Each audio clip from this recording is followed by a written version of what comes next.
Samedi 8 décembre, c'était l'acte 4 des Gilets jaunes. Et niveau encadrement, le gouvernement avait mis les moyens. 89 000 policiers sur tout le territoire. Christophe Castaner s'est félicité d'avoir repris le contrôle de la situation. Un point d'arrêt a été mis à l'escalade de la violence. Un point d'arrêt ? Pourtant, on compte de très nombreux blessés, parfois amputés, du côté des manifestants, mais aussi des journalistes. Alors que s'est-il vraiment passé samedi ? Ça, c'est Paris. Chars, véhicules de police à tous les coins de rue, canons à eau, 8000 CRS rien que dans la capitale. Pas de barricades ou de casseurs survoltés sur les Champs-Élysées, pas de pluie de pavés, seule une répression policière d'une violence rare qui semblait être le mot d'ordre de cette journée. S'il est normal que les forces de l'ordre empêchent la casse et la violence, c'est leur métier, il semble qu'elles ne se soient pas tenues qu'à cet objectif. Par exemple, si l'usage de la grenade à désencerclement est de plus en plus questionné, les forces de l'ordre n'ont pas hésité à s'en servir en masse ce jour-là, sans forcément respecter la loi qui veut qu'elle soit jetée au sol uniquement. Il y a eu de nombreuses charges contre des manifestants pacifistes ou vulnérables, comme sur ces vidéos.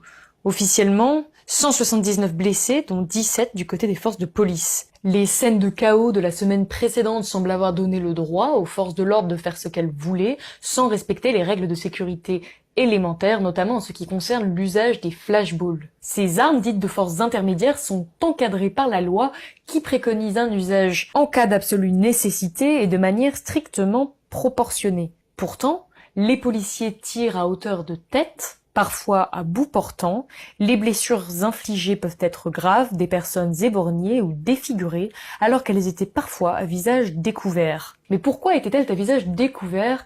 Eh bien car samedi matin, la police s'est saisie du matériel de protection de beaucoup de manifestants, mais aussi de journalistes. Face au jet de gaz lacrymogène continu, difficile de manifester sans masque, sans mettre en danger sa santé. Les violences étaient donc bien réelles et compliquées pour les journalistes et photographes de les immortaliser quand ils étaient eux-mêmes pris pour cible. Les témoignages de journalistes visés par la police abondent, certains sont blessés, hospitalisés, alors qu'ils étaient clairement identifiés comme appartenant à la presse. Mais ce n'est pas fini. En plus d'un usage abusif des grenades, flashballs et gaz lacrymogènes, les arrestations, elles aussi, ont été abusives. Chiffre inédit et vertigineux, près de 2000 arrestations ce jour-là dans toute la France, de manière complètement arbitraire, et parfois avant même le début des manifestations. Pour l'avocat Maître Biton, beaucoup d'interpellations étaient tout simplement illégales. 70% environ des gardés à vue ont été libérés sans aucune poursuite. Ce chiffre